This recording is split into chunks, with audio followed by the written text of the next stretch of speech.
Under the same moon, we share the love. Embracing the differences like hand in glove. Spreading peace and joy, it's a beautiful sight. Together we shine in each other's light. And now do we stand in love's pure might. Watching the world share in love and light. Hearts beating as one in our peaceful flight.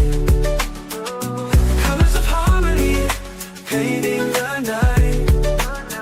United we stand in love's pure might.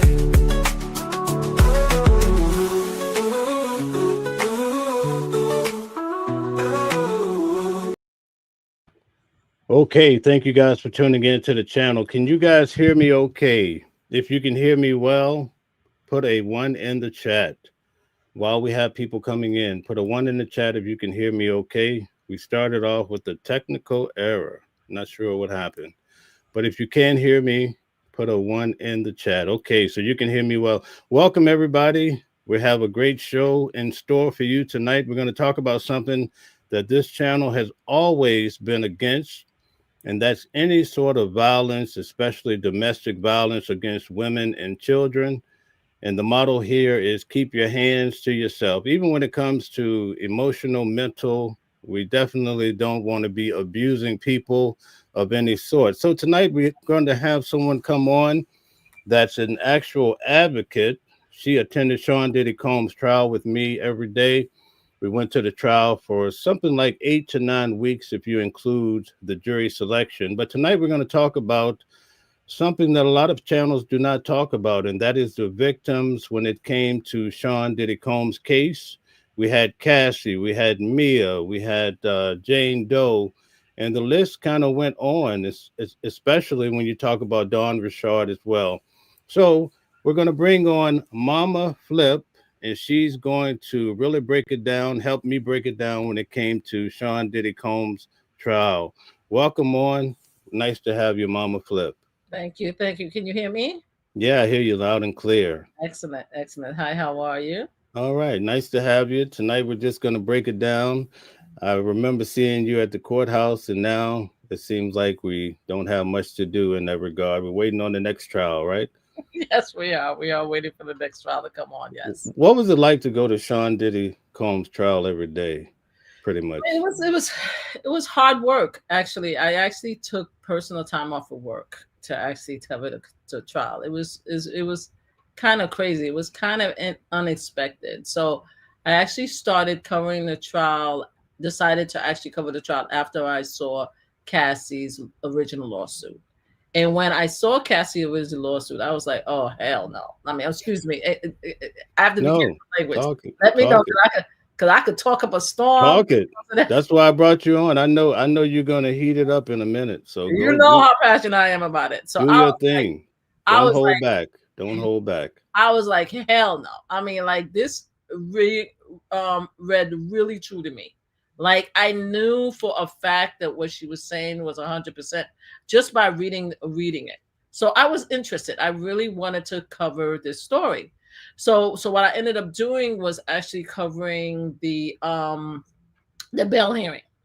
I was completely interested in the bail hearing because I was worried. I was worried that they were going to give him bail. So that freaked me out. Right. So I went to all the bail hearings. So I started from November and it was cold outside and I met a few people out there and they got a chance to just know me. In fact, I got into arguments with some of these reporters.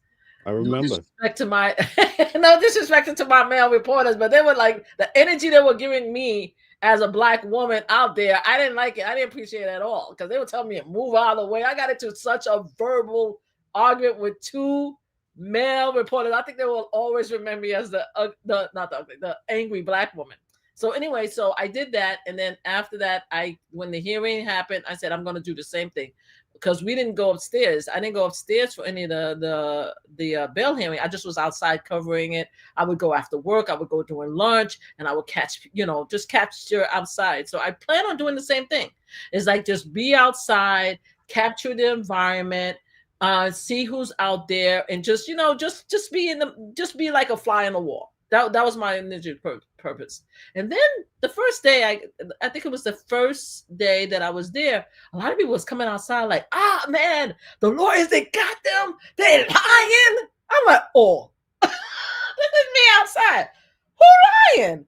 Oh, they got the male escort. He was a liar, and they got one the security guy. He was a liar. Diddy gonna get out? Diddy gonna get out? I'm like offended. I'm like, what?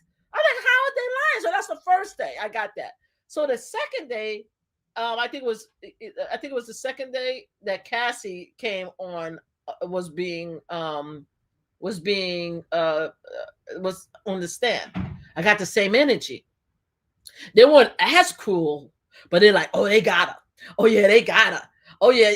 So I'm like, okay. So I went home and I was like, so I asked somebody, I said, how do you get inside? It's like, oh, it's easy. The public could come in.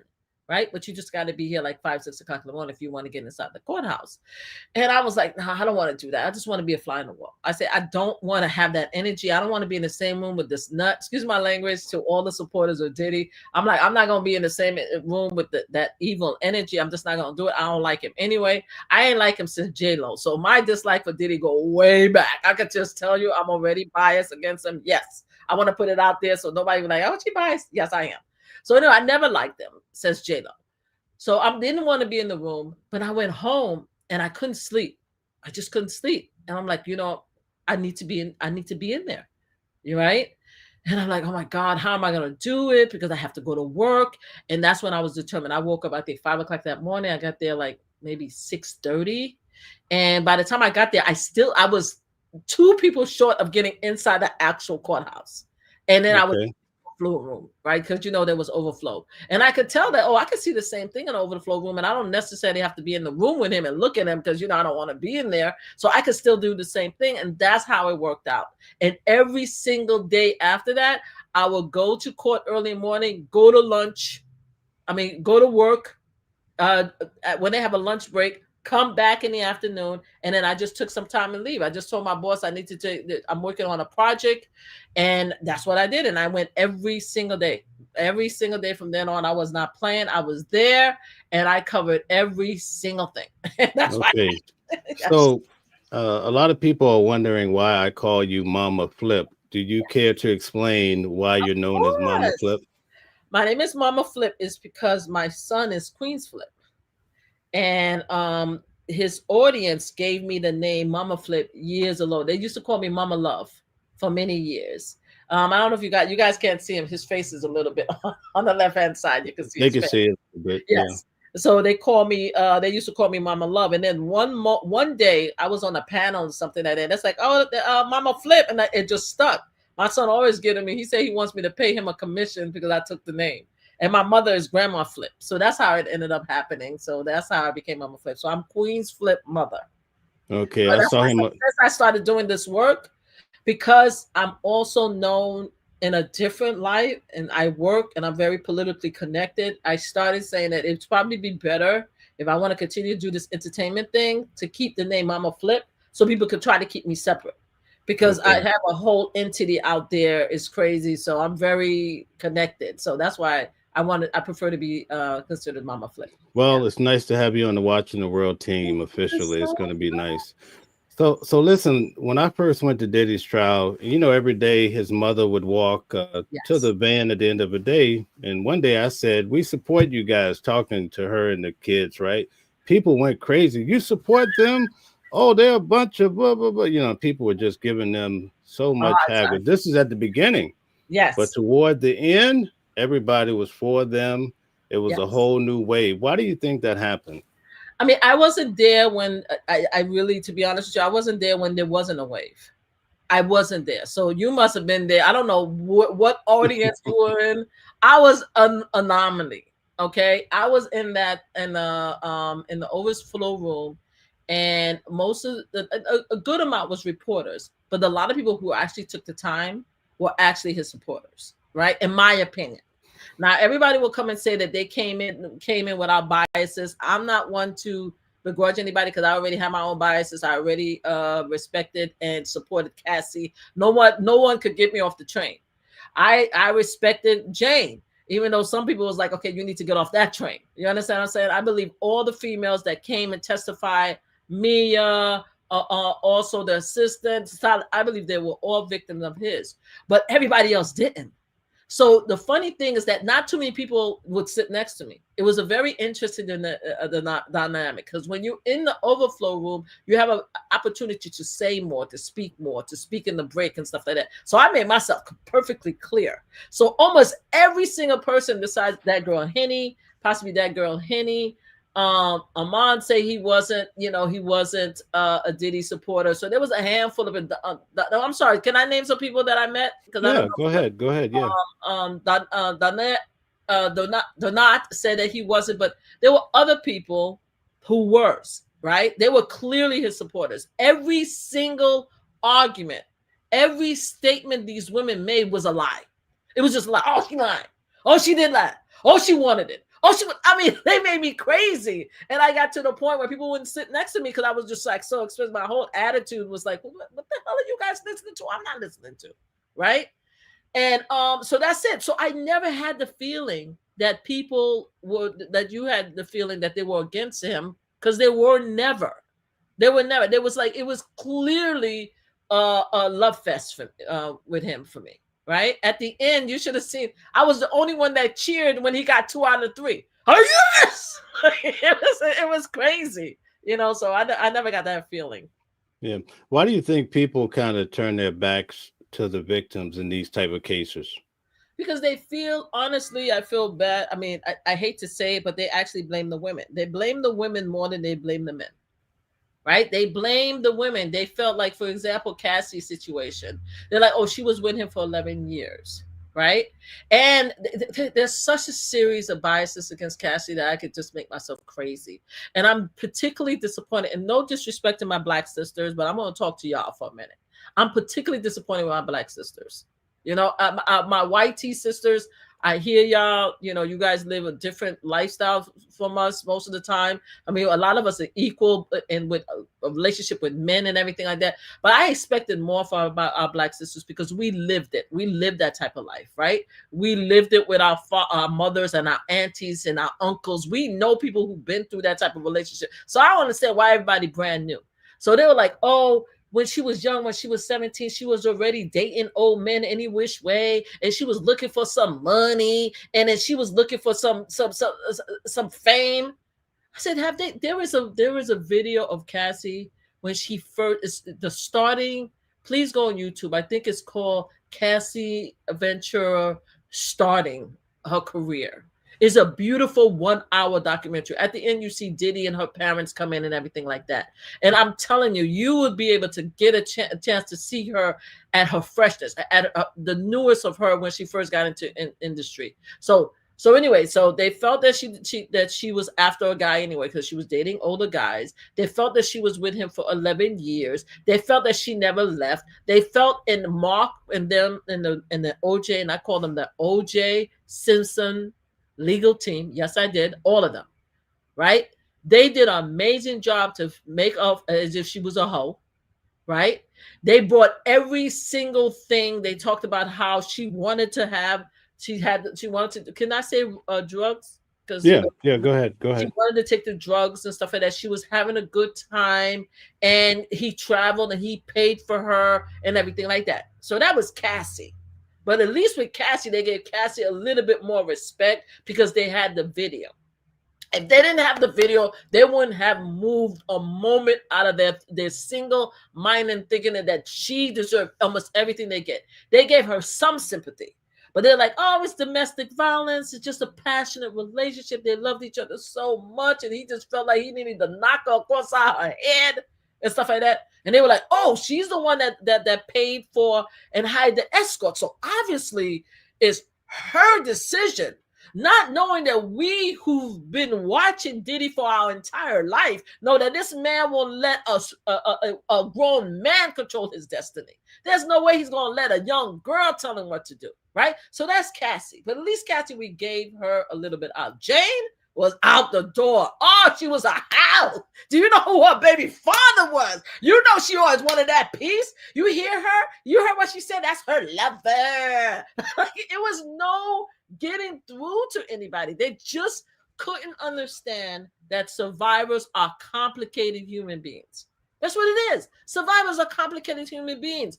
The only survivor they would accept is possibly an underage survivor, or a survivor who left, or who survivor who almost was unalived. That's it. They can't understand that you could be part of a relationship for many years. You could run and come back and run. Did you want me to? Because I see a lot of messages. Did you want me to read them or look at them? It's up to you. You could. All right. I'm You so could sorry. if you want, but no, do your thing. All right. I'm sorry That's because fine. I'm talking so much. I'm not paying attention to the No, messages. do your thing. It's okay. So a lot of them don't understand that women will leave and will come back. They would leave and they will come back, right? Constantly. And they would be looking for a savior in her own way. And at the end of the day, she did find it with her husband. But every other man that she had in between that she was trying to leave Diddy for, he either had a direct connect with him, he threatened them, he threatened their career, and they ran. And every time she tried to get away, he had people in his life that brought her back. She was emboldened to him in every way. He took care of her rent. He took care of her parents. He took care of everything. Her clothes. He took away her career. There was no way this woman could have escaped. And here's the caveat. She loved him. That's the caveat. You see, I don't want to take away, because a lot of people was like, oh, Mama Flip, you're not understand. I understand perfectly well. Cassie loved Diddy. And she made a lot of excuses for his abuse. And that's there too. But everybody, they don't want to listen. Like, she's not victim enough for everybody. And they're giving grace to Cassie. The rest of them, Jane, oh, hell, nobody want to hear that Jane was the victim. They don't want the hell no. Jane was not a victim. And it makes me crazy. I am close friend with one, and she doesn't want me to call her name, but I am close friend with one of the most important survivor advocate, who actually part of a high-ranking, very successful survivor organization. And I had her on my first live. And she said to me, and she's been doing this for 25 years. And she said, Mama Flip, they are all survivors. I said, I know. Because at first I thought I was going crazy. Everybody made me think I was crazy. All right. And I asked her, I said, one day I want you to come on the live so you could speak to them, because you have the credentials. I'm an advocate. I'm an advocate. I'm an advocate out here in these streets. But my skills ranges. But I had the top New York survivor advocate. Like, this is her job. And she said that these women are survivors. So once we talked about it, and we actually had to understand, I'm like, okay, good, I'm good. No matter what anybody else say, I know exactly what I'm talking about. So that's what happened. When Diddy stood up in the end and he talked about how he failed his mother, he really ruined his life, his children, did you feel like he was remorseful? I think that he was sorry that he got caught. That's how I feel about Diddy. I don't think that Diddy understands remorse, because Diddy is not taking full accountability of what happening. If Diddy would come out and he said to me, like, a lot of people was like, oh, Mama Flip, you have to learn how to forgive and forget. You're being mean and you're not understanding that this man really means no harm and everything like that. And he's changed and he's of you and you're just being stubborn. I'm like, no, I'm not being stubborn. I understand what it's like when somebody say, I'm sorry. I understand when somebody say, I take accountability. He originally lied. I don't expect him to come outside and say, oh yeah, I beat up Cassidy. I get that. You're trying to salvage your family, and it happened years ago. But you called her a liar for the world to see. And then you had to come back and then you had to say, I'm sorry, when we saw the video. And Cassie's the only one that you publicly apologize to. You have a lot of people to apologize to for the wreck that you caused their lives. You understand? But I don't think he's really sorry. And I don't think that he thinks he's wrong. And that's the thing about Diddy. I don't think Diddy thinks he's wrong. I think that Diddy has the same mentality as far as a lot of our Black community, that These were the women that I had. I took care of them. I paid for their life. All I asked them was a little, a little behind. All I asked him just to pleasure some men so I could take some film. Didn't you know that he was a porn director? All he wanted to do was just take some films. What's the big deal? He gave them everything. So he doesn't think he's wrong. So until he thinks he's wrong, until he apologized, I will never, ever be able to forgive him. But he doesn't care about me anyway, because I'm just a black woman in Brooklyn, so I don't have anything to say in the matter. But no, I don't. I think he regrets being caught, but I think that when he get out, he's going to do it again. Really? You think so? Oh, yeah. Hell yeah. Look at what he's doing in jail now. I know a lot of people are making excuses for him. You think I don't think that he was drinking in jail? Of course he was. You think I don't think he was? You know he was having that drinking pool.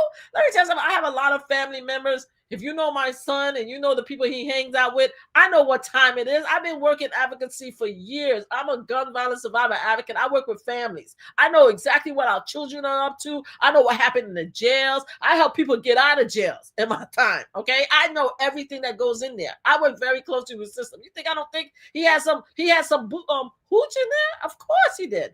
And also, what about the call that he had when he had the three-way call? You think we stupid that he doesn't know that he's not supposed to have a three-way call? The boy, stop playing with me. He is the most entitled, spoiled human being. You understand? But to give him some grace, he worked hard to be who he is, right? So who are we to say, okay, you know something, it's unfair? He worked very hard to get the millions and billions of dollars to have people work around the clock and give him everything he needs. You understand what I'm saying? So that's how I feel about him. I don't think that he really regrets. I just think that he regrets getting caught. I do I do give him additional grace though. I think he feel bad that his mom and his kids got dragged into it. If I would give him anything, I would say that he feel bad because he feels shame possibly for shaming his family. But regret, hell no, he's gonna do it again. You know, Dawn Rashad, the singer, she came on and she talked about how Diddy would punch Cassie in the stomach and gave her a black eye, so much so that they all wore sunshades to show solidarity with her. Yes. Is that common where men just punch women in the stomach like that? Oh, please, is it common? And this is why, again, I get upset with my women in the community. Y'all know what these men do. Y'all know it starts slowly. You see, it builds up. Okay, depending on what the man, you have some men that will right out just punch you and strike you. But sometimes it doesn't even get that. It doesn't start that way. It starts very slowly with a stern conversation. I'm sorry, there's ambulance. It started with a stern talk. Give me 1 second. It's okay. You're in Brooklyn. We expect it. It's okay. You could pause or whatever you want to do. We hanging out. It's all good. It started with a stern talk, right? And then it starts with, depending on how you react, then they'll step in front of you. Okay, they'll step in front of you and stuff like that. But they don't necessarily have to wave their hands and there's initially, but they'll step in front of you and use their body as an aggressive stance, right? And they want to see if you're going to cower or step back, right? If you stand up to them, a lot of times they will think twice about it. But sometimes you got men who's stronger than you, and if you step back, it'll be worse. So then they'll put their body in, right? Then after that, there's the shoulder push. There's a shoulder or the nudge of the head, right? The nudge of the head, right? So then after that, when you don't move, then the conk in the head, right? So it goes to the conk in the head. Wow. Now after that, then it start being like, the shoving, the slap. They start light. A lot of them start light. They don't want to hurt you initially. But depending on who you are, how angry they are, or the substance they have, that's when it comes to the punch and the kick and the body throws. And then it becomes into all of that. But it starts very slowly. Again, you have some men that straight out, they've been doing it since they were kids, will straight out punch you and kick you and drop you and stuff like that. And then you have the ones that have the weapons, will threaten you with a gun, knock you across down the head, stab you. There's a lot of stuff. You have people that will hit you with a car. Do you understand what I'm saying? Yes, it's possible. It happens all the time. We've seen our aunties going. We've seen our moms going through. We've seen our neighbors going through it. I can't even begin to tell you how many times I stepped into domestic violence abuse from strangers in the street. I stopped fights in trains. I stopped fighting near City Hall. I used to live in California, and I had this couple that I lived with, and I forgot her name. She was absolutely beautiful. And the first week that I went there, I went knocking on the door because I heard her screaming bloody murder. And I went in there, knocking on the door, and then he came to the door, and he acted like, this is what they do. They come to the door, act like nothing is going on. So I'm like, is she okay? Hi, I'm your neighbors. I just want to check, is everything okay? They're like, yeah, everything is okay.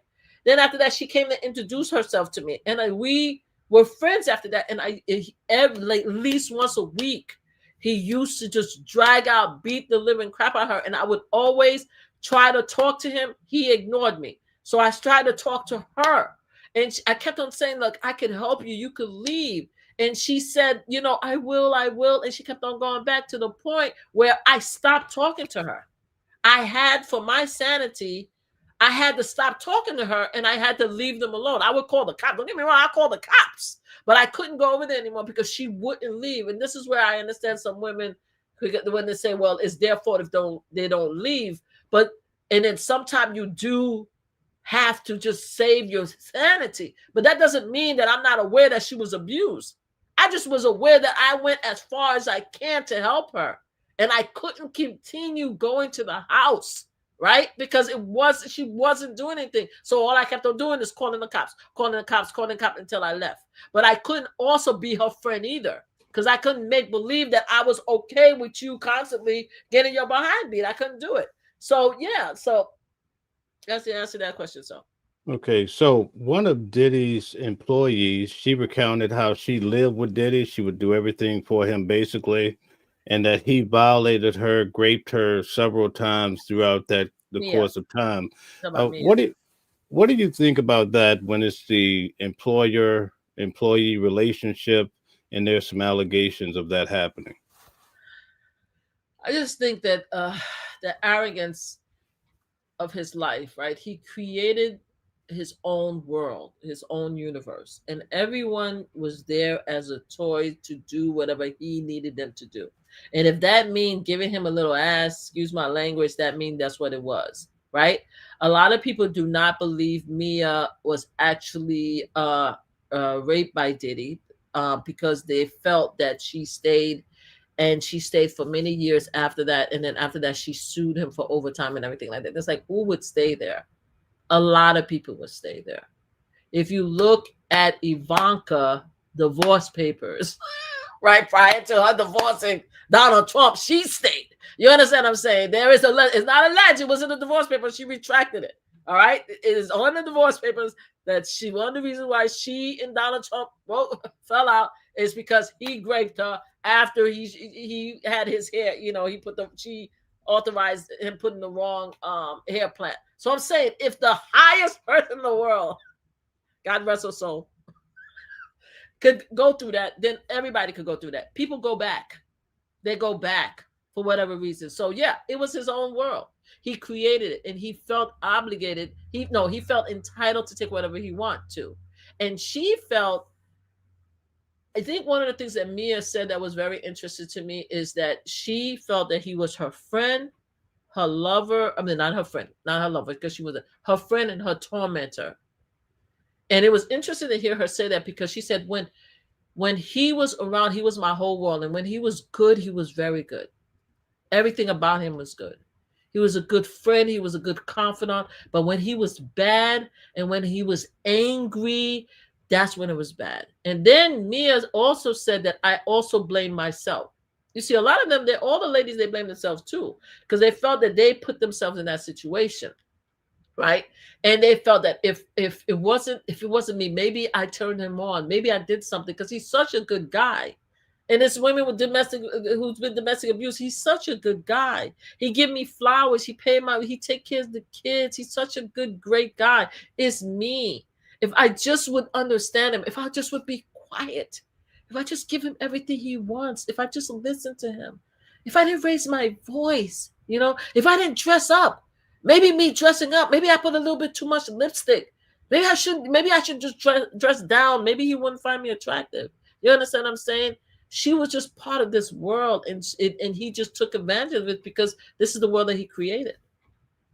There was a time in Jane Doe's relationship with Diddy where they didn't have any type of altercations, but all of a sudden she banged his head into the towel, and that's when the big fight started.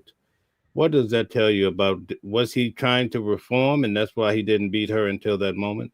No, I think what happened is that he met her after Cassie left. So and she was very compliant.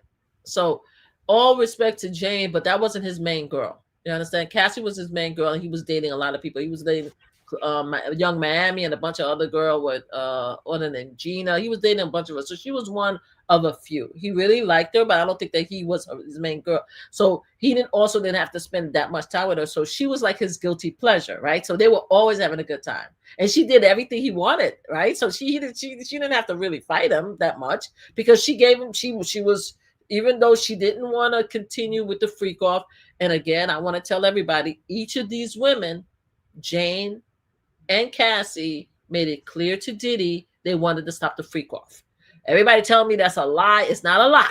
They said it in the notes. They said it in the messages. They cried about it on the phone calls. They did not want to continue the freak off. At one time, they were like, they just wanted to be with him. But anyway, going back to Jane, she didn't. There was no argument. There was no argument. She was apparently, based on what she testified, she was a good. She had fun.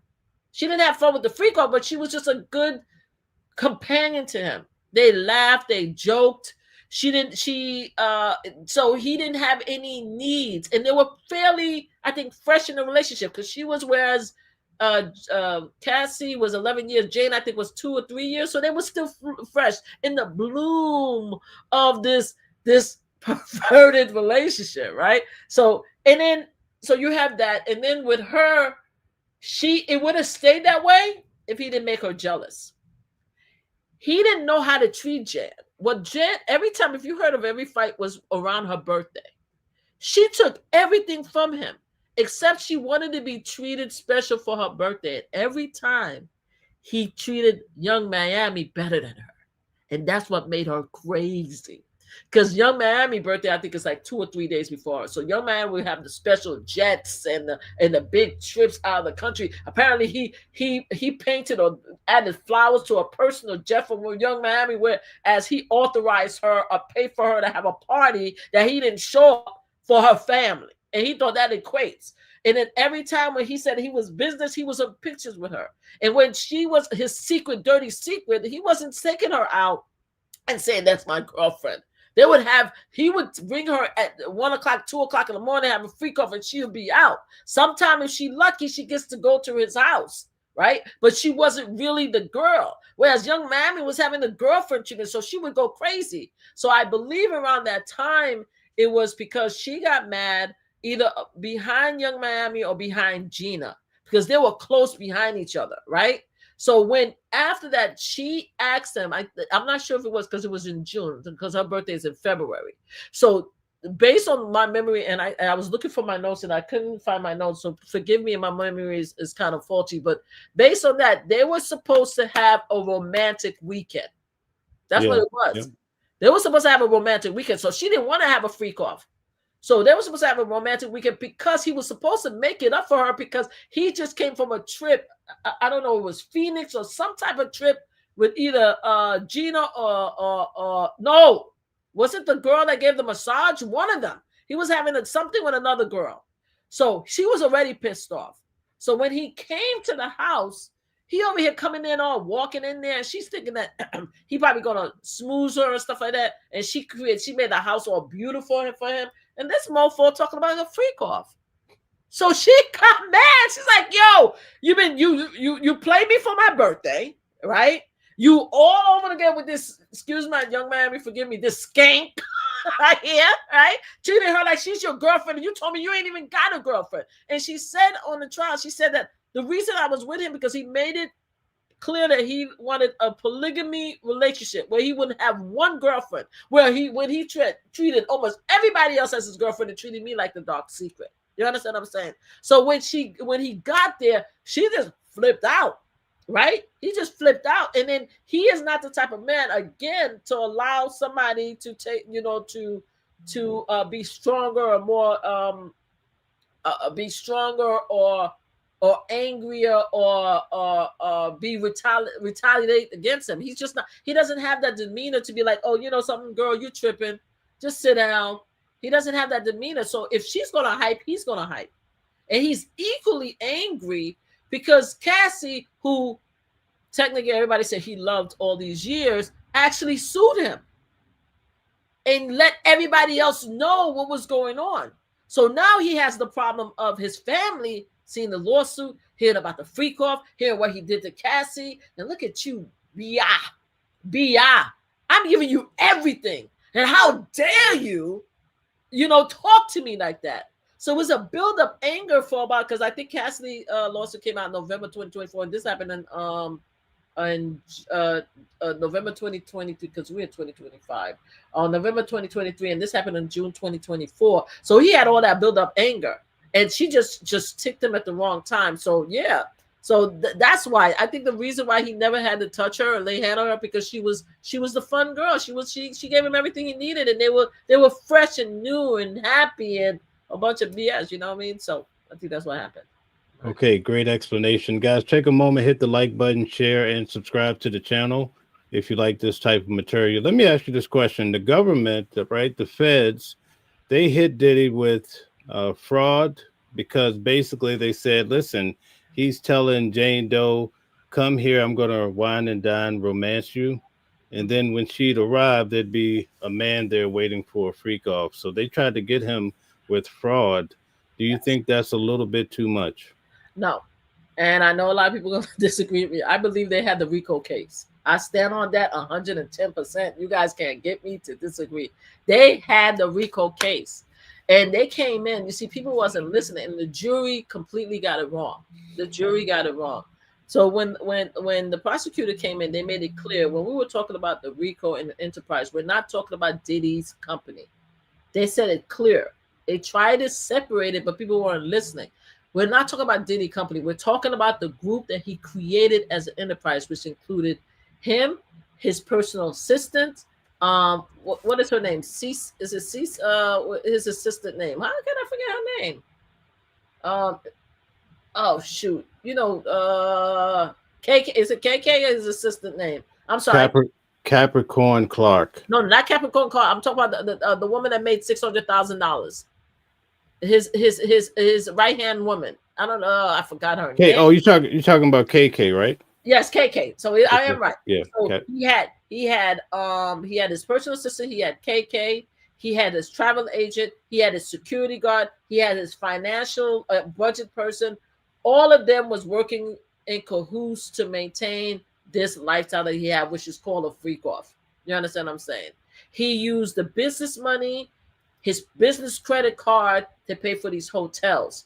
He used KK to set up the personal assistant to set up the room, right? He used a personal assistant to pick up the drugs. He actually had prescriptions under the personal assistant name. He used a security guard to pick up the money and drop it off at the hotel. All right. He used a personal assistant to pick up the girls' outfits and the shoes and the baby oil. Do you understand what I'm saying? He used the accountant who had the money to take out to give to security guards so the security guards could drop it off at the hotel.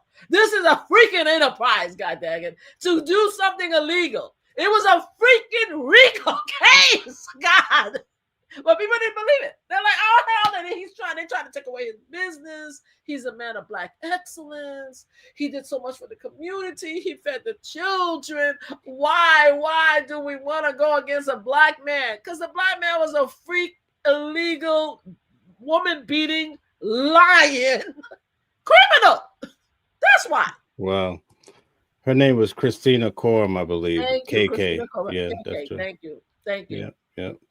So that's how I feel about it. Now, with all that said, I'm going to regress because a lot of people said I was going to be very angry about him not being found guilty and everything.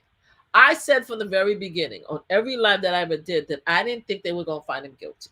And let me tell you why. Not because I didn't think he was guilty. I totally thought he was guilty.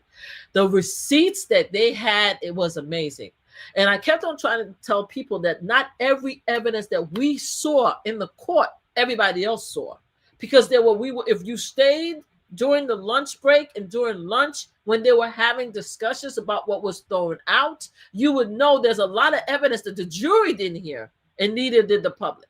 We were there. We saw everything. This is why the judge is so hard on Diddy, because the judge saw everything, right?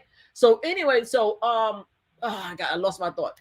I lost my train of thought right there. So anyway, I didn't think he was going to be found guilty because of the current political environment that we're in. If the United States of America could vote about 56% to put Donald Trump in office with every single thing that Donald Trump has done, who am I to think that the United States of America or even the regular jury of 12 peers would think what he did was wrong? So I didn't think so. And even if he did find guilty, I figured that Trump was going to pardon him anyway. So I kept on saying, I hope they will find him guilty, right? But I didn't think that it was possible. I wasn't comfortable or confident enough that 12 people was going to find him guilty, to be honest with you. Also, the way that his O.J. Simpson team were amazing. I think the prosecutor was amazing. I think the prosecutor did a great job. A lot of people tell me, oh, Mama Flip, you biased. That's a lie. They did do a great job because they were going up. They were going up against the OJ team, and they were also going up against our current political environment, right? So, but the OJ team was amazing. They treated all these women as hoes. They brought up every dirty secret. They kept on playing the sex videos because we didn't have it. We couldn't see it. So apparently the ladies looked like they were having a good time. So they kept on playing it till one jury was like, "Oh, it didn't look so bad. It just looked like they were just rubbing oil on each other." I'm like, "Are you crazy? These women was having with somebody for 9 hours, 3 days on ecstasy and stuff, and you telling me that you didn't see none of this?" So anyway, so I remember when I sat there. Let me tell you, when I sat there, I was so nervous. I was so nervous. Can I answer about the verdict day? Or do you want me to ask me about the verdict day? Yeah, go ahead. Break it down. Talk about it. So I was nervous. First of all, I was ticked off because we had to come back because one of the jury was sick in one of the hearing. And I was like, I took the time off. So I got there and I was really nervous. First, I thought nervous that he was going to give him the appeal. I mean, he was going to, because they kept on trying to get the case thrown out. So I was nervous about that. But finally, we there, the day off. So everybody's nervous. There was one of the people who attended. It was a YT older woman, and she normally hangs out with a black guy with dreads and stuff like that. And they both was Diddy supporters. She actually sent out a survey. It wasn't the day of the verdict, but she sent it out, I think 2 or 3 days before, 2 or 3 days. She said, do you believe he's going to get found guilty or not? Everybody said no. He's not going to be found guilty. She gave me the survey. I said, you don't want me to fill it out. She's like, no. I said, no, you don't. No, you don't want me to fill it out. Because I swear to God, you're not going to want to hear what it says. She said, okay. That's why I said that everybody in the room was like his supporters. So anyway, so I'm sitting there, and my son so happy. Was Flip there? Did Flip come in at the time? No, Flip wasn't there. He was on the top. But anyway, so I'm there. I'm nervous, and I'm sitting there. And all of a sudden, he come in, and the judge was always quick to say what he had to say. And he said, brought the jury in, and when they said not guilty, oh my God, I was like, because I had my eyes closed, so I did like this because I know. I said I didn't want to react because I'm about to backslap somebody. And they say something to me, I'm about to go crazy. So I'm just sitting there calm, and they said not guilty. Whoa, like that, right? And they say the second not guilty. Oh, damn, these motherfuckers. This is me cursing. And they said guilty. I'm like, yes! So then everybody jumped and looked at me like I was crazy. And then after that, they said not guilty. And then they said guilty. Yes! Again. I was like, everybody thought I was nuts. Everybody was like, so the room was so somber because nobody was really celebrating, but there were people, when they said not guilty initially, the people were like, yeah, like in the room was like excited, and I'm pissed off. But after a while, everybody got really somber because they're like, okay, oh shit, he was found guilty. And I was just tickled. I go outside, they're like, oh my God, it's just a little tuition, it's just a little prostitution, it's nothing, it's just a man, he's gonna be home next week. He's gonna be home, they were celebrating, gonna be home next week. His children came out, they were just, everybody was happy. And this is me It was me, Big Mike, and another. I forgot the tall white gentleman. He has a big channel too. I forgot his name. We out there. You can see videos of us all over the place, and everybody surrounding us. And he got up. I'm like, what the hell are y'all talking about? He was found guilty on 2 charges. He's a felon. He's a criminal. Nah, it's just a little two shit. He gonna be coming home. We're gonna be dancing and partying. We have people say we're gonna have a freak off party for him. I'm looking at these people like outside. I'm like, you guys are insane. Like, you guys are insane. I said, you don't understand there's a next step to this, right? That the judge is going to give him time. Nah, the judge respected the jurors, and the judge, the jury got it right. I'm like, not the judge I know. Because I was there. I heard everything the judge said. And I heard that the judge kept denying his bail. So I'm like, no, the judge is more on the side of the survivors. And I was part of DJ Cree Live, and I was part of a lot of TikTok Live, and everybody's like, Mama Flip, you're wrong. You're wrong. I got so many I got wrong. You don't understand. You're not a lawyer. You don't understand the legal system. You're not a lawyer. I said, I may not be a lawyer, but I was there every day. And I'm telling you, that the judge did not like what he saw. The judge is not playing with Diddy, right? So anyway, that moment was memorial. Now I would love for him to get the 5 charges, but I'm good with the 2. And I got what the judge was doing. He's like, he split the cow in half, or the ward, or half. I don't want to use the baby term, but he split it in half so that he could give Diddy. I mean, first of all, he wasn't going to go in a very high end, but he could have gave him more time. But he wanted to give Diddy an opportunity to sit down, learn from your mistake, and then give him an opportunity so he could come back and be part of his family. Because he also felt empathetic. The judge, meaning when the guilty verdict was done, the jury left. The jury got it completely wrong. The jury did not believe the women. Why did the jury get it wrong? They did not believe the women. They did not believe that the women were true survivors. They really believed, and they didn't believe none of the other witnesses. And the DJ, oh boy, the former DJ, no disrespect, I gotta be very careful because a lot of these people are my son's friends, or they know my friends, so I gotta bring it back. The only person I have this energy for is Diddy, but I do have a problem with DJ. The DJ that was Cassie's former girlfriend, that accused Diddy of breaking into his house and burning his car and stuff like that. Oh, he turned bro really quick for Diddy. His energy was so bro, like, oh, I forgave him because we saw each other 2 years later. He's like, and Diddy was like, my bad. I was going through a hard time. And he said, I forgave him. What is the DJ name again? The one Kid Cudi. Kid Cudi. I forgave him. I'm like, hey, do so. And every male witness became a bro for Diddy. All the women, except for the stylists, right? All the women was like, yeah, we saw it. It was abuse. It was this. It was wrong. All of them was like, yeah, it was his personal life. Yeah, I was doing it on my private time. The prosecutor was like, so did you do the freak off on vacation?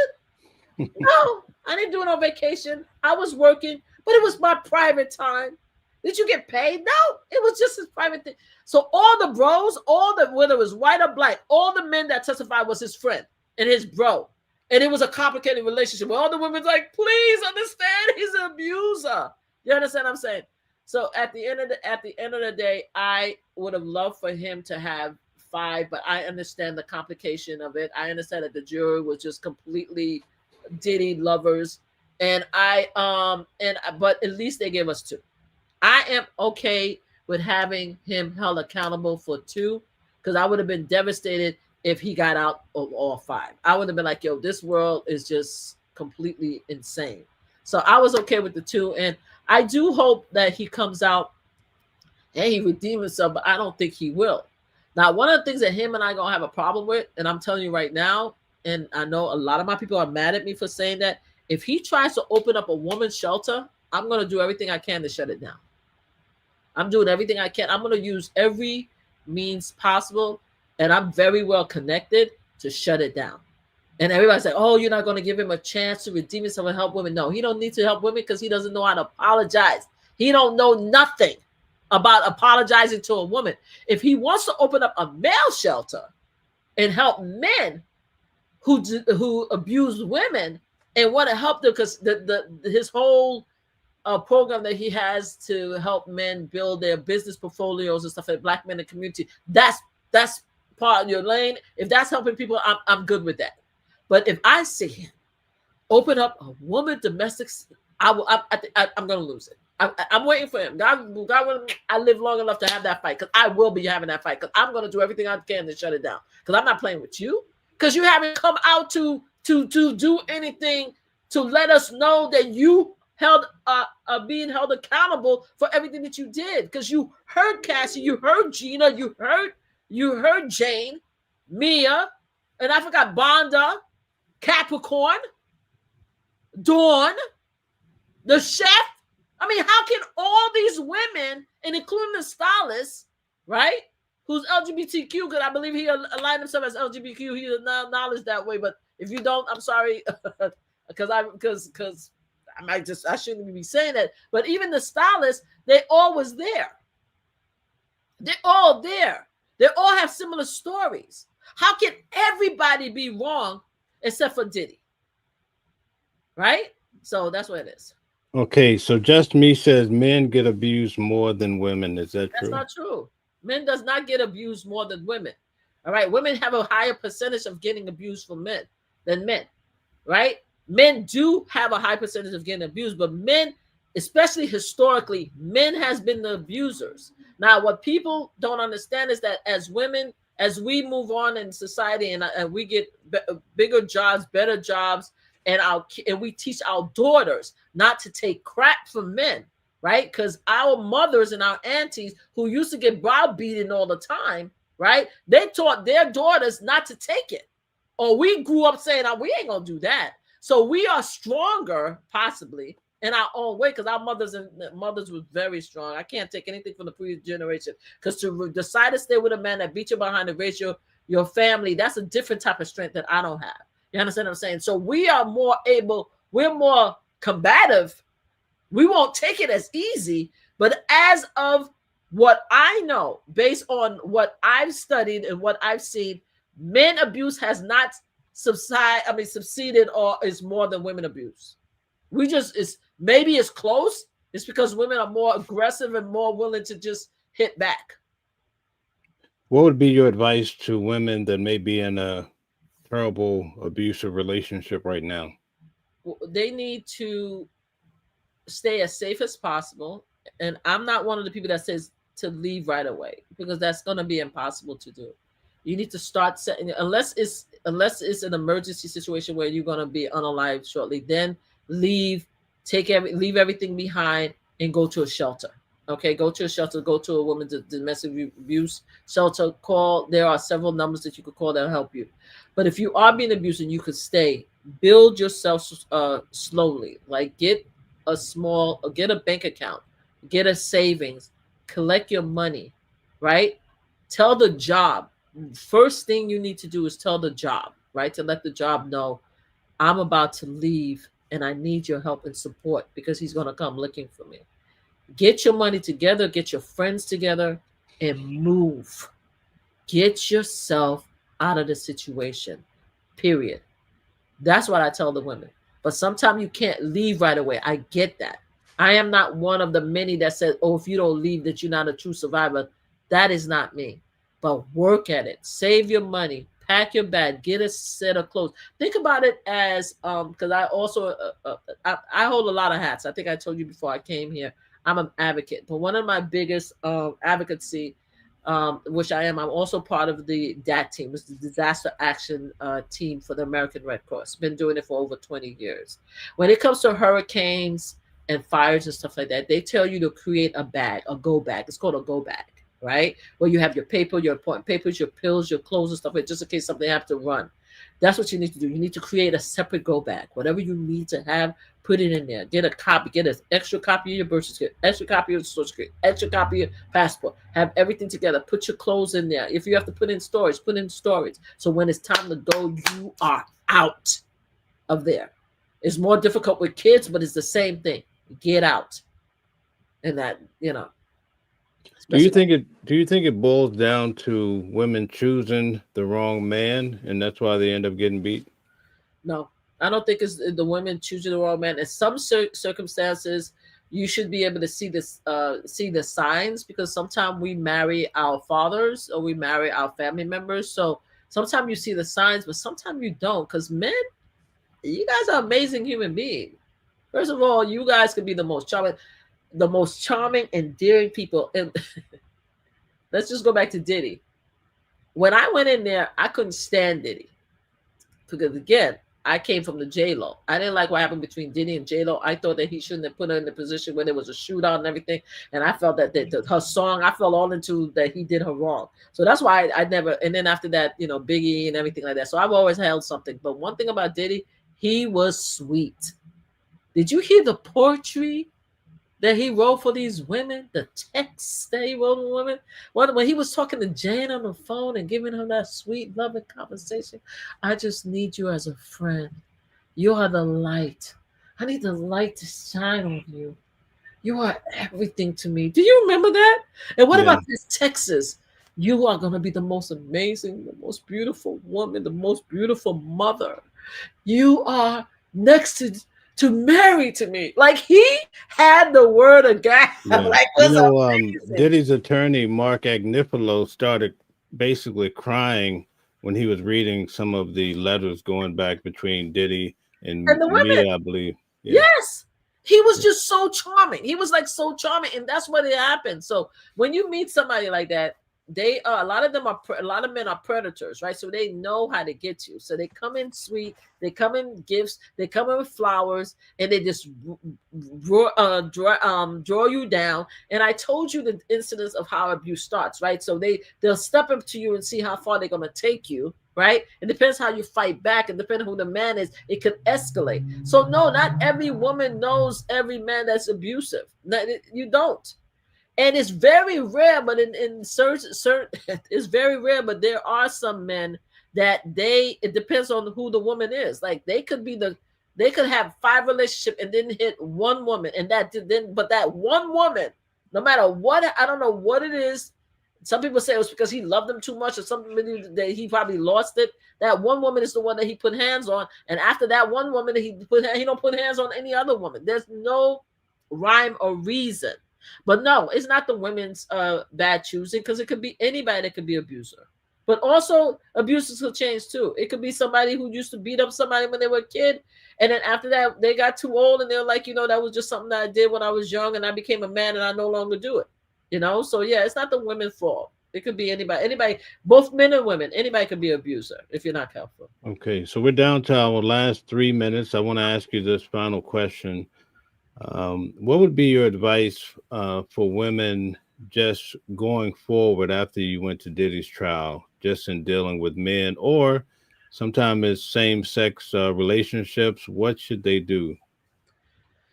I mean, first of all, we need to be more open to understand the survivor. So I'm not going to tell women how to react to, being in a relationship, because who am I? I've been alone for many years, very happily alone, deliberately alone, because I know I'm a little too much myself. So I can't tell somebody how to do a relationship. But what I would like to take away, if you don't mind me saying, is that I would like us in our community and women as a whole to have a better understanding of what the true meaning of being a survivor is, right?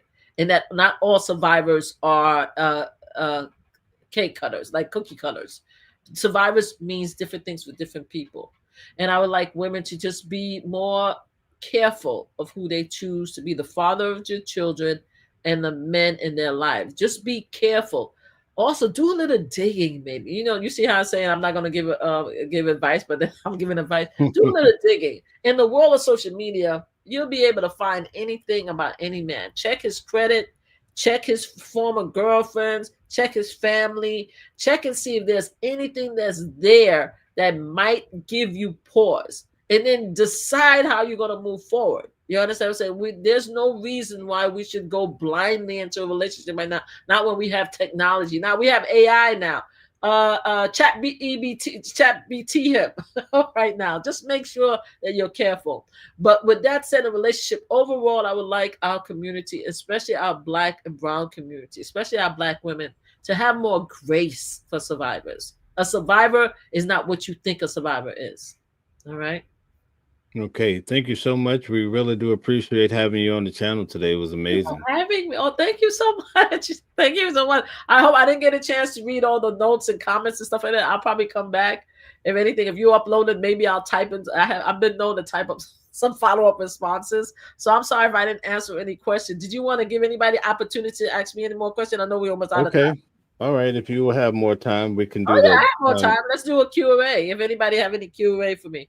Okay. Just Me says, does she think male rape victims should have to pay child support?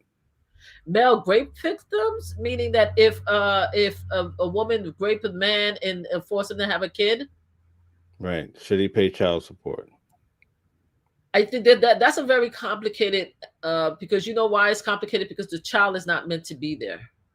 The child did not ask to be there, and somebody has to care for these children if we don't want the government to care for the children. So it depends on what you believe, if you believe in pro-life or not. Because if you believe in pro-life, then that's another conversation. But I think in that case, if the person who's been raped to have the child needs to go to court and relinquish all rights to the children, that could be solved very simply, right? Just go to court. Don't act like you don't have any intelligence. Just go to court, sign over the right, and say, I'm not paying for nothing, and allow the court to do that.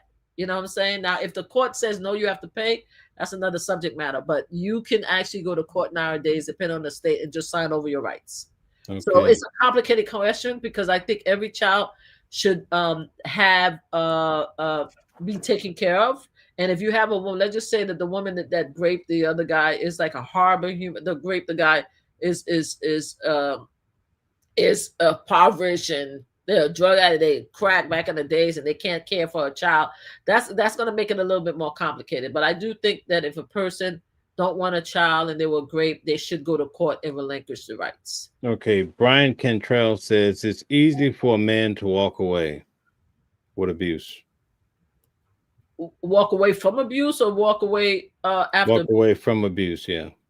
I mean, at times it is easy for men to walk away, but then you have the love factor, right? Just like I said, these women love Diddy, and you have men who love women. And then as a man now, you want to stand up a little bit, like, I'm a man. I'm not going to let a woman, make me feel like a punk. So some men, they are getting slapped across the side of their head and abused, but they think that it's part of love, and they love that woman, and they don't want to be a weak person and walk away. So it depends on the man. It is a lot easier for a man to leave because of the economy. A man has an easier chance to make more money and get a job. Also, men have easier chance to get another woman that can help them. Whereas women, we have limited amount of men, right? So it's easy. It's harder for us to leave. So it is easier for men to leave when they want to, in my opinion, than women, right? Okay. Yeah. Gold Digger says power and control over another human being can really drive a person to use physical abuse if they feel like they are losing control. That's a wrong way to think about it, though, because it shouldn't be about power and control over another human being, right? We should be able to allow people to be who they are. You understand what I'm saying? So by saying that power, that it's to control another human being, is wrong. Period. When you become an adult, and this is something that I had to learn on my own, when your kid become 18, 19, 21, you have to relinquish your control of them. You have to. If you don't, then you fight constantly with them. And I get that from my son all the time. My son's like, Mom, I'm an adult now. Mom, I'm married now. Mom, I have my own kid. Mom, get out of my business. You understand? It's the same thing. You can't continue to have power control over another human being. It's wrong. It's wrong. It's supposed to be a mutual thing. It's supposed to be compromise. And even if you, in that case, since I believe that you having power and control is wrong for another human being, then hitting them is wrong. Unaliving them is wrong. If you believe in whatever religious you are, even if an atheist, you didn't bring somebody in the world, you have no right to take them out of the world. And even if you did, you have no right to take them out of the world. So I completely disagree with the power and control. You should not put yourself in that position and feel that you need to control somebody so much that you're going to put hands on them. That's wrong. It's wrong. Okay. Just Me says women abuse men and then blame them or everything else beside them. Women are the culprits. I think women, there are a lot of strong women that will abuse or retaliate against men in a lot of different ways, whether it's physical, whether it's get them in jail, getting them kicked out of the country. There are women that out there that's vicious, right? And yes, they will blame them. So there are equal amount of bad women as they are bad men, right? But not all women are bad, just like not all men are bad. But unfortunately, statistically, at least in my generation, it may change in my kids' generation and my grandkids' generation. My generation, to me, it seemed like the men were the bigger aggressors percentage-wise to the women, right? It's probably changing, but yeah, I mean, just like everybody else, bad people will blame everybody else. Black people will blame people, and that's the way it is. So yeah, women has abused men, and then they will blame them and stuff like that. But this is where the court of law comes in, right? You have to prove your case, receipts. And it's funny that I'm saying that because a lot of the women that were mad at Jane and Cassie was like, oh, they don't have receipts. They didn't show they were abused. They didn't say that they said that, that they didn't want the freak off, which they did. But in this case, if you have a woman that's abusing you, then have your receipts. Get the hell out of there. Like any woman, just go. Leave them. Okay. Florence says, Diddy beat the Fed at trial. He got over sentence. I don't think that Diddy got over sentenced. I think that Diddy, if you look at it, he actually got under sentenced because even the probation, that's why people have to listen to the trial. Just don't listen to me. They actually did a probation report. And the probation report recommended 7 years, right? The prosecutor wanted 11. The probation report, that is that report, I forgot what it's called. You guys probably know it. And then, sorry, I don't have my notes, but it's a report that the court asked the probation area of the jail to create a report, and they have to look at his everything, his family, his history, his businesses, and they have to come up with a recommendation what the sentencing is. They said 7 years. The judge gave 5. So if you guys going to trust, because Diddy and his OJ team said that the judge did an amazing job. He was wonderful. He was understanding. He was everything, and they loved him until he gave the sentence, right? So if you believe the judge and you believe the probation, he gave him grace. And I think he gave him grace because of his children. I think bringing all the children out, because he had to go back in for 10 minutes. So I think he would have gave him probably another year, closer to 7 years. But I think the kids got to him, and then he brought it down to 5 years. Yes. Brian Cantrell says Diddy was under sentenced. I agree 100%. I think Diddy should have got the 7 years at least. I mean, I'm more graceful than most people would think. I don't think that he should have served life in jail. I thought that was going to be too hard. If he did, I would have been like, oh, just like Kel's, oh, you got to serve your time.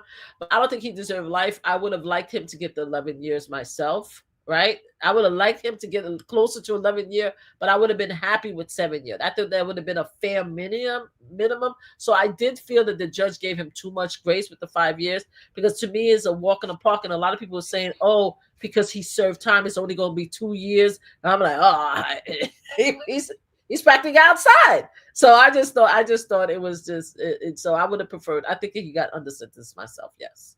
Okay, Florence says Diddy beat the force, fraud, and coercion. LOL, Diddy will win his appeal. Well, maybe he will win his appeal, but here's the thing, though.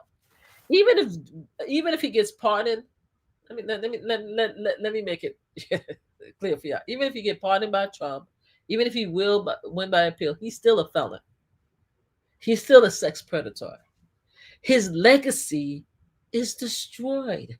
And at the end of the day, not all of us can get justice. You understand what I'm saying? There's a lot of victims out there that can't get justice. You understand? And we get that. But if we could get just a little bit. He is no longer a man of excellence. We know who he is. So the rest of us advocacy out here, survivors, if we get all of that, if I get all that, then I'm good. So if he gets out and have another freak off, and you guys want to celebrate his music, that's up to y'all. But I know that his history and his legacy is damaged. And if that's all I get, then I can live with that. You know what? I felt like if he had walked out of that courthouse the day when his verdict came through, if they had let him go and he walked out of that front door, I felt like they would have tried to make him a demigod. That's how much those people were sweating him. I mean, they really love themselves some Diddy. What do you think? I agree. They were so heartbroken that he couldn't get bailed out. They actually, the family, I couldn't even believe it. The family actually, Diddy actually thought he was going to walk out of there, to the point that Diddy had a freaking appointment in Miami to do an event. He actually thought he was going to walk out. All of them did. They were so shocked when he couldn't get out of that jail. And I was like, he's not getting out. This judge ain't playing. So, yeah, if he had gotten out, everybody would have forgotten. They would have deluded themselves that it was nothing. It's just a little prostitution. Everybody do prostitution. It's not a big deal. It's because the judge continued with the case and denied his bail and continued with the sentences that people are now beginning to understand, like, yo, this is actually a case. He actually is a felon. He's actually a criminal. He's actually in jail. He's actually paying for what he did. You know? So yeah, they would have made. They're still gonna try to make him demigod. You didn't hear the outside? They were like, yeah, we here. We wait for you. We're gonna have a freak off ready for you when you come out. They're still talking like that. They can't wait. They can't wait till you come out. What did you think about the girl Barney that kept saying, "Would you pee on me"? I like Barbie. I like Oh, Barbie. you like her? I think I like Barbie. I like her because she and I talked, and then I had to stop somebody, and I like the guy. Me and the guy got into it because he and I forgot his name. Hopefully he sees. You know, we're still good. They almost got into a fight. Of course. What's his name? Oh shoot. She actually Marvin. She actually got into a fight with Marvin first. He Fresh and Fix. They got into a fight first. Myron. They got into a fight, and then one of his fans stepped in, and I had to separate them two from fighting outside the courtyard. But him and we were joking with each other. But I like her because she approached me and she told me what time it was. It was on an act for her. You understand? I said, this is who she is. She's a character in a play, and the outside is her audience. So I think she's hysterically funny. I don't think that she really means that she wants him to pee on her, but if it's going to get her views, then she's going to do whatever she's going to do. So I think she's funny. I think that she was hilarious. I thought she had a lot of people running. So yeah, I kind of like her act. Okay. Florence says Diddy can't be canceled. He also says Diddy's still worth $300 million. Probably he does. Nobody could be canceled now. Y'all didn't hear Donald Trump is president of the United States. The cancel culture is over. What are we talking about cancel? There's no such thing as cancel. You can't cancel anything when the person that's running the country has a lot of cases. Like, what we doing? Like, we're not delusional. We're in a new world. We're on Earth 2. We're no longer on Earth 1. The person that's running the country has 34 cases, has been charged with felon, was found guilty of predatory behavior, and has done a lot of things. Who are we canceling now? I mean, what we could do is we could put men in jail that and we have victims. We could listen to survivors. And then we could go through courts. Thank God they have these various survival laws that people who's been abused could go to court and get paid. But other than that, who are we canceling? There's no such thing. So yeah. So no, he can't be canceled because y'all don't want him to be canceled. And I'm not sure he's going to get $300 million. Y'all didn't hear that his children and his family is fighting for that money. That's why he had a 3-way call. So it's already starting. So by the time he finished, he might get another year because he already got an extra month. So he needs to stop playing. So we don't know what's going to happen in 3 years if he's still going to have the 300 million or the billion. We don't know. But who knows? Hey, I'm not here to fight that. You know, if he comes out rich, he's rich. Wow. Yesterday we had about 62,000 people come through, and most of them support Trump.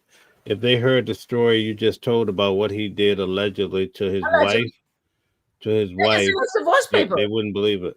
But it's in the divorce papers. I'm not saying anything. Ivanka had to not Ivanka. His wife is Ivanka, because I don't want to say his daughter. I'm talking about his wife because their name is so close. Okay. Because his former wife, who's no longer here, had to write a statement saying that she was wrong, that it did not happen. Right? Mm-hmm. All you have to do is use the Google machine. In the divorce papers, she said they got into a fight because he was upset because of the hair plugs that he blamed her for putting a bad hair plugs in his hand. So they got into a fight and he raped her.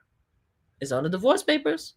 Then when he ran for president, she retracted it and wrote a memo and saying that Ivana, not Ivanka, Ivana. I'm getting the name.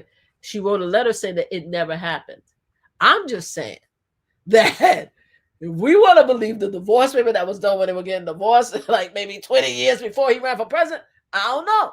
But it's in the documents. I'm not making it up. Just Google it. Y'all see it. Y'all will see it. And no disrespect, and I'm going to say this because a lot of people are going to be mad at me. Prior to this election, I wasn't engaging with the MAGA community, the Trump supporters. I wasn't engaging with y'all. Y'all wasn't engaging with me. I wasn't having no conversation. I lost friends and families. I didn't want to hear it. I had nothing to do with y'all. I really didn't. But let me tell you something. What happened with growth? First of all, I met a lot of Black MAGAs, and I happened to like them, especially on the social media. And I began to understand them. But I think what shifted my idea is the fact that y'all did that. Y'all brought this demented, cruel person who done a lot of bad things back into office. And not only did y'all bring him back in, he got 56% of the votes, and he also got the popular vote too. Oh man, I'm not that much of a hater. I give it to y'all. I show you guys so much respect for getting him back. How am I going to hate y'all when y'all did that? So even if I don't agree with anything, I give them respect. So I'm really cool if they're cool with me with the MAGA community, because I'm like, hey, y'all did that. Now everything he does is on y'all. And I'm part of the 92% movement. You know what the 92% movement is, right? Break it down for the audience. The 92% movement is when most black women who were part of the Democrat that voted in support of Kamala Harris, we on a break. And one of the things I'm going to tell you, I don't think I've ever had that much fun in my life since I decided to take a break. I was an advocate. I was an advocate, meaning I was in the streets. I was protesting, and I'm still working in my community, but in the background. But I was her, like outside in every situation. You see me outside arguing, fighting with officers, trying to get health care, going to Washington, D.C. I've met every single president except for Trump. That's me, right? But once November happened and y'all voted for him, I'm like, you know something? I'm going to do something different. I'm going to take time for myself. And that's when I decided to do social media. I started having my channel with my mom. Started doing slot channel. Please, guys, I would love everybody to join Mama Flip slot channel. It's very important to me. Not Mama Flip slot channel. I'm trying to get over 10,000 subscribers. So please join Mama Flip slot channel to get me over 10,000 subscribers. I really appreciate it. And more. Please come and watch us play slots. It's a whole community. It's a whole thing. But I started doing that, and I started taking time for myself. And we'll have Bordeaux. Can you please put that in the chat? Make sure, just say it again so she can put it up and we can promote it. Oh, yes, I'm so sorry. Mama, MAMASFLIP slots. Right? We play slots as an entire community. It's me and my mom. My mom, Grandma Flip, is the longest survivor of COVID in New York. If you look her up, you will see her story. She was in coma for 3 months, and she took almost 3 months to recuperate. So she's one of the longest survivors of COVID in New York. So I created a slot channel for her. And that's why we call it Mama's, because I'm Mama Flip, she's Grandma Flip, Mama's Flip Slots. Please join that channel. If you guys can help me get over 10,000 subscribers overnight, I really appreciate you guys. You guys can come and yell at me over there too. I just want y'all to subscribe and come and watch us play slots so we can talk. So anyway, as I was saying, I learned to appreciate the MAGA community, the Republican that supported Trump, because I also learned to appreciate the fact that you guys have given me an opportunity to find life outside of advocacy. I'll be back in 2 years. If everything work out the midterm, I'll be back. 4 years, if he's no longer in office, I'll be back. And I'm still working the community, but it's no longer my big focus. Like, he actually gave me a break, because I'm like, I don't have nothing to do with none of this. Y'all voted for this. Let him do everything he promised, because America is not going to learn until this man have it. I want him to have all the power, all he ever wished he want to do for America. I want it to happen for us, because we need to learn our lesson. But the Epstein file. I need the Epstein file to be released. But Donald Trump said he likes the blacks. Oh, he does? Really? Donald Trump likes the rich blacks. Donald Trump always liked the rich blacks. He likes the rich, famous blacks. right? He don't like all of us. He don't. Yes, Mama Flip Slots. Thank you, darling. Please. Oh, there's an S. MAMAS. FLIP. There's an S after the A. If you don't mind me changing that. MAMAS. Flip Slots. Yes, please. Thank you. Mwah. Thank you. Let me tell you something. He don't like all the blacks. He don't like all of us. But he likes the rich ones. He likes the ones that have money. He likes the ones that have power. Yeah, yeah, yeah. So, yeah, he don't like the everyday man. I'm sorry. Thank you for sharing it. Yeah. So, whoever delusioned themselves into thinking he doesn't even like the regular white guy. Trump don't like the regular white guy. He don't see how you guys are. You see now you're putting me in a bad position. Look how he reacted to Epstein file. Finally, he came out and he said they could release the Epstein file, but he was getting very mad at y'all. Because y'all the one that wanted the Epstein file, not the Democrats. I don't know where the delusion is the Democrats wanted the Epstein. No, it was MAGA supporters that wanted the Epstein file released because they thought the Democrats was in the Epstein file. The man said he doesn't want to release. So now he started calling y'all all kind of traitors and names and stuff like that. Y'all guys have to choose. I mean, you guys have a difficult time. But I don't want to take away from the fact that I am not hating. Thank you for giving me the break I needed to just see the world as it is. I had a delusion. Because I thought the first time he won, we were just trying, America was just trying something new because they didn't want to establish it. They wanted to try something new. But after what we went through, y'all voted for him again. I realized that America, who America is, and I get that. And I appreciate it, and I thank you for the awakening, and I thank you for the break that I'm taking. Okay, are you a part of the big mission? They're going to boycott Thanksgiving, Christmas, Black Friday, Veterans Day. I am on a break. When I tell you I'm on a break, the only thing I'm doing right now is helping my community, helping small not-for-profit. I'm on a break. When I tell you, everybody know, all my advocacy groups, I don't think you even realize how many groups I'm part of. All my people, they know. If they want to see me, they see me on the Slot Channel. I am on a break. I'm not taking part anything. I'm just watching everybody, just enjoying like the nonsense that's happening and hoping that he gets to do everything that people voted him for. Now, don't get me wrong. If somebody needs help, like for example, I'm not going to sit around and watch ICE agent attack somebody. I'm not going to sit around and watch somebody get hurt. If somebody call me and say, Mama Flip, I need help with that, I'm still out here doing the work. I'm just not doing it out publicly. So if I can help anybody, I will definitely continue to help. But I'm just saying, we as Americans are not going to learn until we allow this man to take every single power that he have to make America the way he wants to make it. Because guess what? When he's gone, because he's not a vampire. He's not a vampire. What do you think about J.D. Vance? Are you ready for him? He'll be the next president, they say. Okay, let me tell you something. MAGA.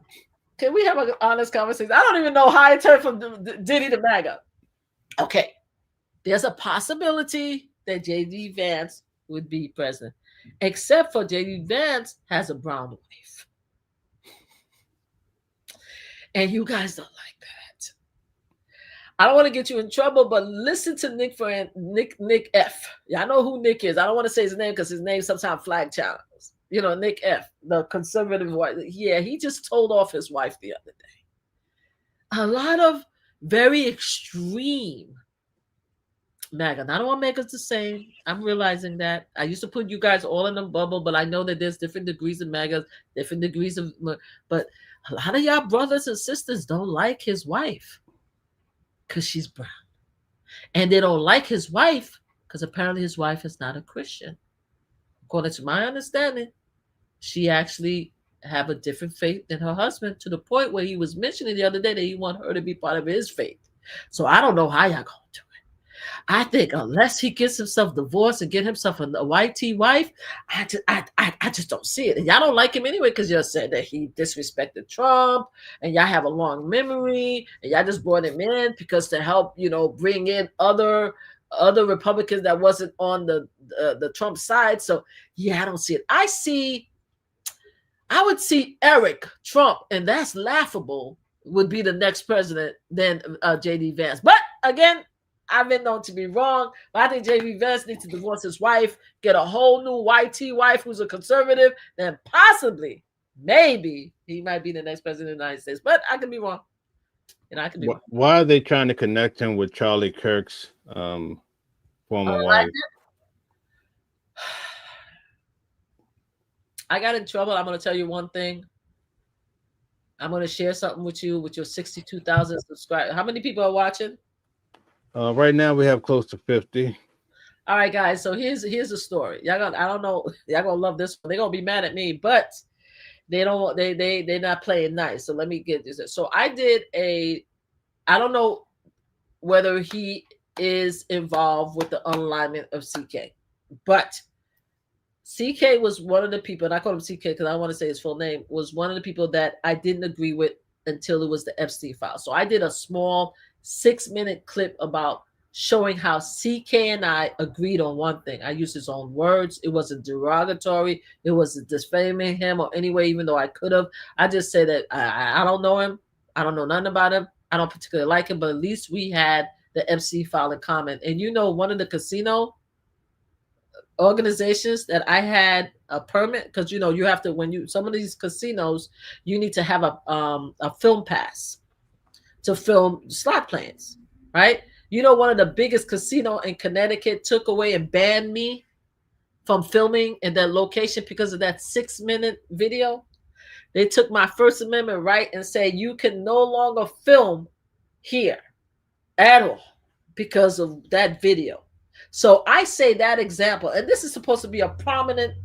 I was very surprised at that casino, because that casino is not, you wouldn't necessarily think that a casino would be a Republican casino, because the casino is run by the Native Americans. So I was very surprised by the action, and they also didn't give me a warning. So I say this because there's a lot of extreme thoughts when it comes to CK. First of all, CK should not have been unalived at all. Nobody should be abused, unalived for anything in the world. You didn't put them in the world. You shouldn't take them out, right? But because of the way that he was taken out, and because of the wound, and because of the actions of the people around him, there's a lot of conversation among the MAGA community, not the Democrats. The MAGA community are split up whether or not he was taken out for various reasons. Now, a lot of people are talking about the war, and I refuse to name the country because I'm being very careful, had something to do with it. And I'm not talking about Ukraine or Russia, had something to do with it because of his belief. But there's a lot of stuff that's out there, and it doesn't help that the current administration is not being forthcoming with the people, right? You got to tell the people everything. Show them the video, show them the film, show them everything. They're acting like they're holding something. Now, maybe they just want to wait until we go to court with the current, with the person that's allegedly the accused. And so everybody can find it out in the court. But if it's a federal case, you're not going to find out everything anyway. So this is why I'm just saying that this particular case, and God rest his soul and blessings to his family. And another thing that I felt insulted by that casino is because I'm a fellow survivor too. So I lost a nephew to gun violence. So I would never disrespect a gun violence family, ever. And again, you guys could check. I think I still have the video up on Mama Flip Live. You guys could check the video and see for yourself that I didn't disrespect the guy. But it is such an extreme situation when it comes to CK, because to the MAGA, he's like our Martin Luther King, and he's like our Robert Kennedy, John Kennedy. He's like our Malcolm X. He's like them, like, he's their hero. So taking him out like that in the public was horrific. And because they don't have, the administration being so shady, they don't know what to do with it. So of course there are going to be some people that come out and say that he has something to do with it. And the most funniest thing is that because of what happened to CK, I started listening to Candace Owens. I've never listened to Candace Owens. I don't like Candace Owens. Candace Owens and I are not the same people. I do not believe that Candace Owens understands a real Black woman experience in America. I think Candace Owens is a dark-skinned white woman. That's in my opinion. I've always thought about it. I didn't think that she really cared about the Black women experience and stuff like that. But there's always a but, because I'm now on earth too. I've actually started listening to her, and even though I disagree with 95% of stuff that she's saying, I'm actually finding it very interesting. And what she comes, I don't know if she's telling the truth. I don't know if the plane came into the right time. I don't know if who had what. I don't know if TPUSA had anything to do it, but at least she got me listening to her to the point where she has her haters and her supporters listening to her at the same time. It's amazing to me. She thinks that the First Lady Macron is actually a man. Now that's why I said I don't agree with 95% of stuff that she's saying. She got actually the First Lady of France to send photos of her yuha, her banana, to show that she's a real woman. That's insane to me. That's what I'm hearing. I'm saying. Have they finalized that yet? I think that I heard something that she dropped the case, meaning that she said that she wasn't. I heard somewhere one of the reports said that she let the case go, meaning Candace Owen, because of the fact that she's so engaged with the C case, she think it's more important. But I don't know. I think they're still suing her. I don't know. I mean, I think that she just she told her lawyers that, I'm no longer interested. But I think they're still suing her. But it's just the fact that she has the First Lady of France have to actually send photos of her vagina to prove a point is crazy to me. It's crazy to me. So yeah, she's something else. I mean, Candace Owen. When I tell you I've never listened to Candace Owen, I only saw clips of her when she was supporting Trump. I don't even remember. You know how I knew Candace Owen? Oh shoot, my son's friend. His name is King. Oh my God, I can't even think of his name. He was a great Trump supporter. And he on the live, I started listening. He told me about Candace Owen. Oh, I knew that he actually interviewed with her and stuff like that. So I can't believe I can't remember his name. It's my son's friend, but I know it has King in it. So I never listened to her. I never agreed with anything she had to say, but now I'm listening to her. The world is crazy. My world is crazy right now. So wow. Yeah. Wow. Well, it's been great. Our time is up now. We've had so many good moments with you. You're so funny. It's like crazy. Oh my God. You're so sweet. Thank you. Oh Thank my you so much. goodness. You can call me into. I am hard to I'm trying to see if I can find his name for you guys, but I am hard to take, but I keep it real. That's one thing about me, and it makes people crazy because I don't play when it comes to I can't remember the name. I'm so sorry, I can't remember that. I'll probably tell you next time. I'll put it on the chat. But because rest in peace, he unalived himself. Anybody know Queen's Flip? My son. He had a friend that was a Trump supporter that my son loved. Does anybody know? Hold on. Queen's Flip. You said his name had King in it, right? Yeah, Queen's Flip friend. MAGA friend. Let me see if I could get it. I just hate the fact MAGA friend. I think it was friend. King friend, MAGA friend. Queen Flip, MAGA friend. Oh man, I wish I could remember his name. I'm sorry. King Face. Yes, I got it. King Face. King Face. His name is King Face. God rest him. So I had to tell you his name. So he's the one that used to he actually was a black Trump supporter. He actually went to Washington D.C. and met Trump himself. He was so excited. Unfortunately, he unalived a lot because he had kidney failure. So he's one of the first MAGA supporters that I actually met, and I refused to allow him in my house with the Make America Great hat on. And me and Flip got into a big argument about that. But he loved King Face, and King Face loved me. He loved me, and I felt bad. But at the end, I stopped a bunch of people from jumping him because he was in Jamaica talking about Donald Trump, and they were surrounding him, and I had to stop them from jumping him. So we became friends. Okay. So I gotta go. I know I'm talking too much, but God rest. No, it's okay. Florent is asking, do you think OJ was innocent? At first, I did. At first, I did. I was in the office when the verdict came in, and when I was cheering, I was like, "Yeah!" I was cheering up and down in my office. I've been in my office for 32 years. I was so happy when OJ got off. But as time went by, I doubted his innocence. I really did. So I feel bad about that, but I was very happy when. So I can understand why people wanted to believe that Kels was innocent and Diddy was innocent, because I was there too at the time. You understand? I know how I feel like to really love somebody, or at least you love the persona of the person, because he was funny and dynamic and gorgeous, and like, oh no, there's no way that he would have done that to his wife and his and her friend and stuff like that. So I get it. But yeah, initially I did, but at the end, no. At the end, no. I didn't believe that he was. I doubted very. I mean, I can't say yes or no because we never will know the truth, but I doubted his innocence at the end of his life. Okay. All right. Bordeaux says, thanks for coming, Mama Flip. Thank you. Is Mama Flip slots? Oh, yes, indeed. And yes, I am Mama Flip's Queen's Flip mom. Okay, good deal. Nice having you on. We look forward to having you back on. She's going to be a regular, and we're going to be covering more cases together. Yes. You bring a lot of crazy opinions on it. Happiness to the channel. You know, you're too.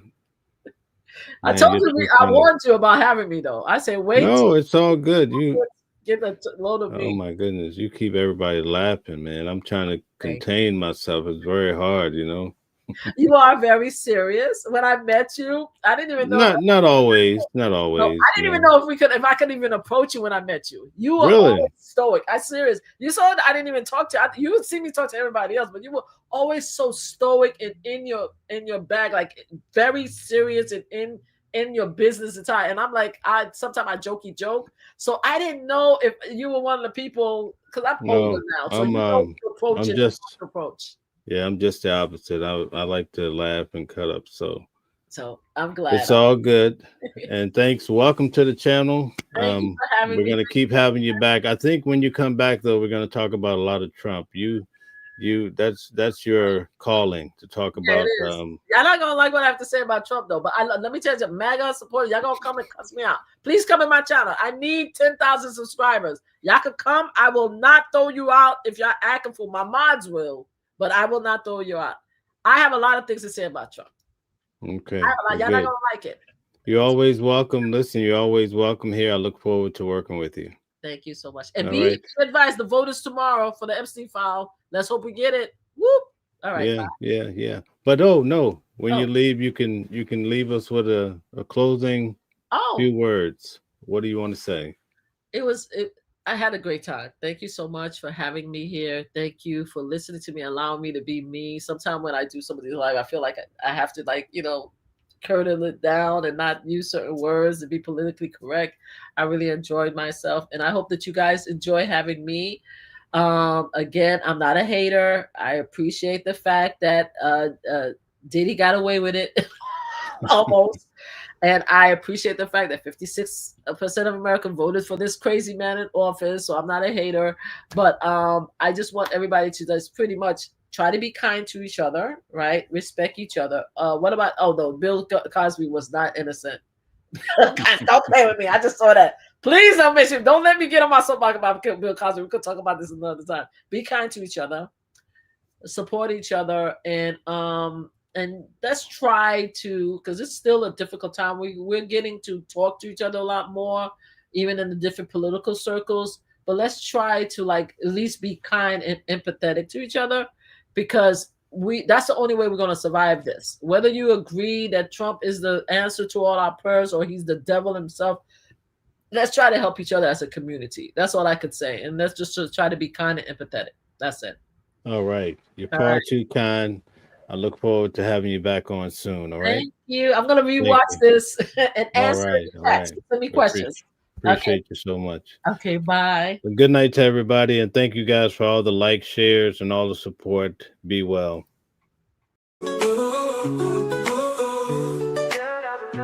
Different voices, but the same song. Building a world where we all belong. Kindness leading the way, breaking the chains. In the symphony of love, the flame remains. Embracing diversity, brighter days in sight. Watching the world share in love and light. Hearts beating as one in our peaceful flight. Colors of harmony, painting the night.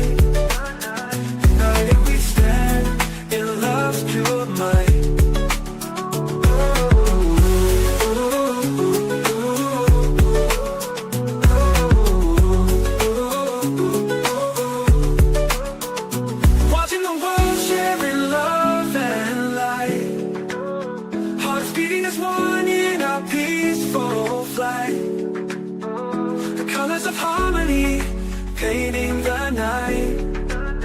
United we stand in love's pure might.